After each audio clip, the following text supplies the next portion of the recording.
प्रणयाय गौरीप्रवणाय गौरभावाय धीमहि गो सहस्राय गोवर्धनाय गोपगोपाय धीमहि गुणातीताय गुणाधीशाय गुणप्रविष्टाय धीमहि एकदन्ताय वक्रतुण्डाय गौरीतनयाय धीमहि गजेशानाय भालचन्द्राय श्रीगणेशाय धीमहि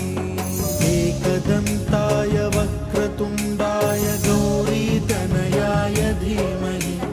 गजेशानाय भालचन्द्राय श्रीगणेशाय धीमहि